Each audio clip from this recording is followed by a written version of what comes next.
All right, how's everyone doing? I am Rich CELENZA. Thanks for checking out the Rich CELENZA show. So I want this title to be called We Unlearn How to Have Fun. And I actually ripped this off of a Netflix show I was watching regarding, it was like a documentary on these people that, where were they? Somewhere in England. And they would throw cheese down this big hill and all these people have to run down. It's a race. It's not necessarily to catch the cheese, but it was to finish the race. But the hill's unbelievable. And they were interviewing the girl who won the title 3 times. And for some reason, I mean, she's still probably in her early 20s. She still does this. And she went on, I don't want to blow the series, but she goes on to try and win her 4th title running down this insane hill after this cheese. And she said, you know, her whole life has been built around, a lot of it I should say, is having fun. What she did as a child, she's mainly still doing as an adult. She almost still looks like a child, which is pretty amazing in itself.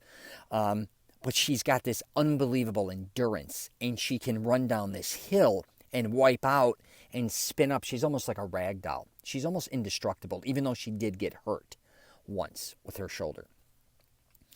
But, you know, I was thinking about this because I got hit up again from a friend from high school. She's really cool, and she's like, Rich, nothing changes with you. I see your posts, your lifestyle. You're still like a big kid and blah, blah, blah. What I found interesting is what I think regarding a lot of people growing up and then kind of forgetting about having fun. I think what happened with me is I think I grew up to a certain degree too quickly.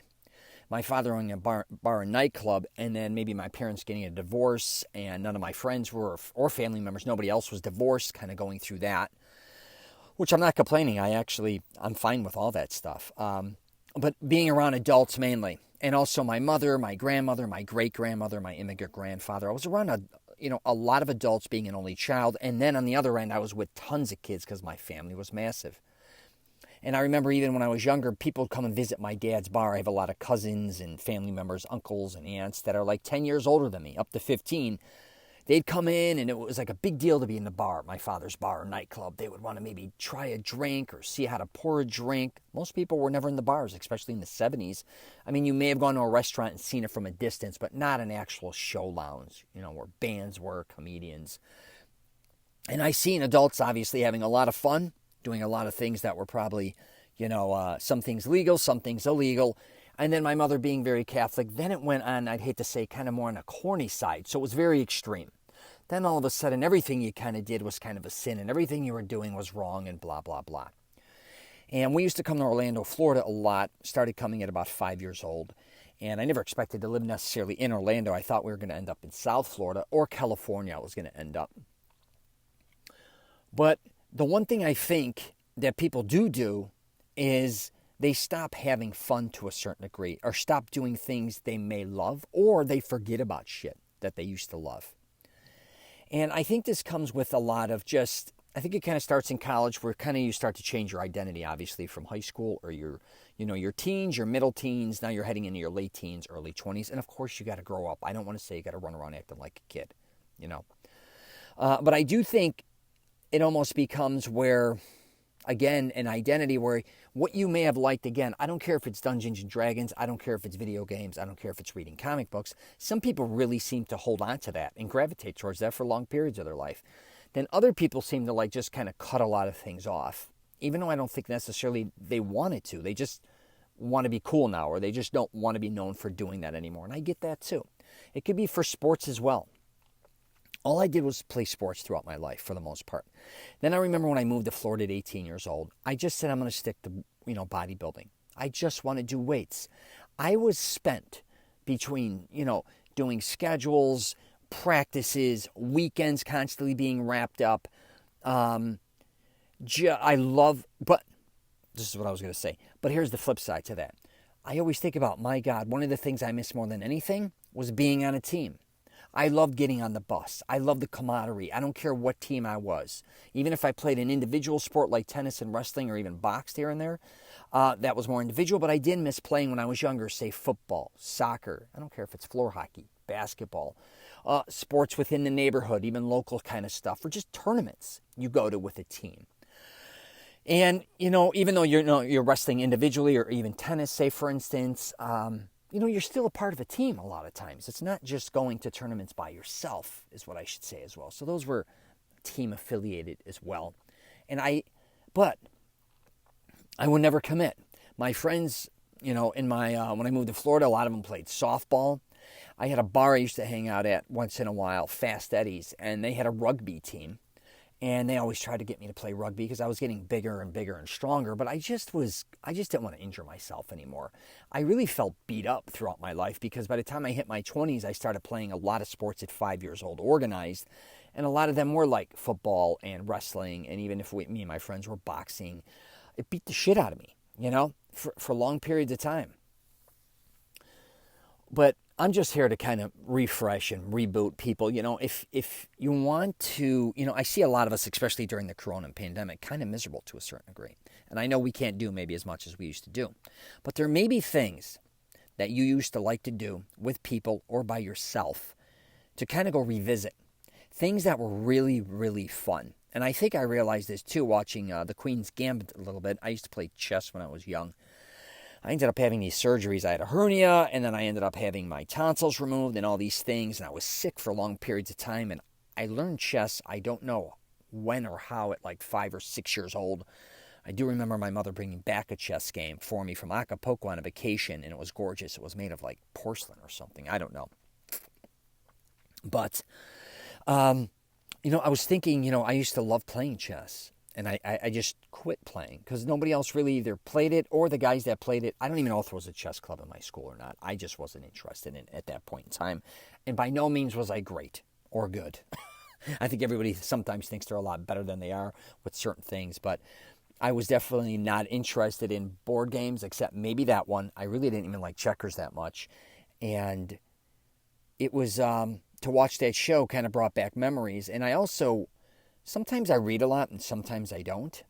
And I just recently went to Barnes & Noble's yesterday because I had to work on some stuff. And I haven't been there in like 8-9 months, maybe a year.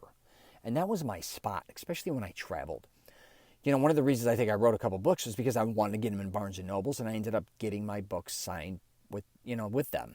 I didn't have my books inside just as an ebook, but they still sell my book, which is really cool because that's all I really wanted, truthfully. I mean, if somebody wanted to put my books physically in a bookstore, of course I would have loved that. But I really looked at it, even kind of from the beginning, as looking at it as an ebook. But when I went back to Barnes & Noble's, I was like, whoa, I now remember why I kind of miss this so much, and I love it so much, because of all the books.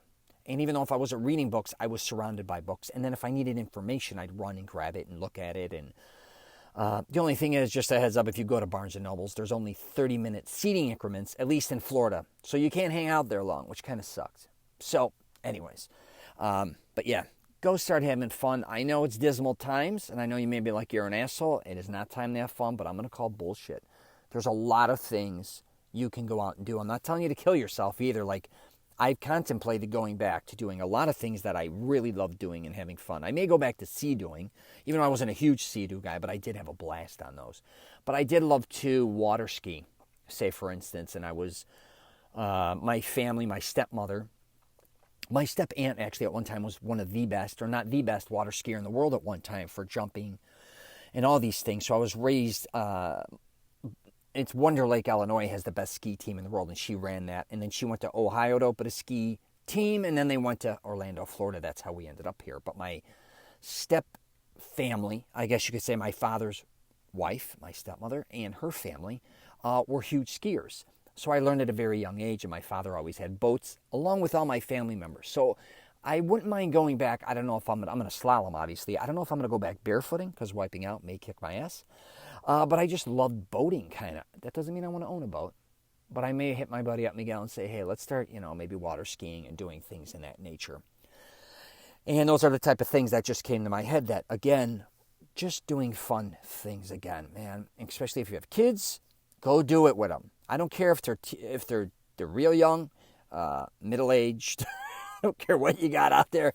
Go back, Maybe if you like fishing, say, hey, let's go fishing. Let's go just have a blast. I live in Orlando, so I'm constantly still at the parks, have season tickets to Universal Studios. I had nights at Epcot. I don't do that because of the corona. But I also hang out, obviously, at Disney Springs, and I do a lot of things in Orlando that's very tourist-oriented, but it's fun. And I think one of the reasons I live here is because it's the most tourist-oriented place in the world, but it's really one of the funnest. And I've been to a lot of places now. I can't compare it to China or Japan or globally, but at least in North America, it's really sometimes hard to beat Orlando if you like parks and you like that lifestyle. And we're also only like 60 miles from the beach. So in many different directions, if I go to Daytona, Cocoa, I don't care if I got to go to Clearwater, even if I got to go to South Florida, it's only 3.5 hours. So, all right, I'm going to wrap it up there, but go have some damn fun. Check out that documentary. Of course, I don't remember it. What are you going to do? I also saw something, I'm going to wrap it up with this. Hector Camacho's got, I think it's coming out on Showtime, a documentary, which looks whack. I love that. I used to actually go for a while to the same bank. The bank that I used to have to pick up and drop off a lot of money in my youth when we dealt with a lot of cash. Hector used to be there. I don't know why he was living in Orlando, but he had a lot of energy. He also ate at my friend Stefano's restaurant. And it was kind of, actually I saw that on Vinny Pazienza's Twitter. I follow him. I love that guy too. He seems to be a great guy. And he posted that. So if you get a chance, maybe you want to check that out as well. All right, take care, and I wish you nothing but the best.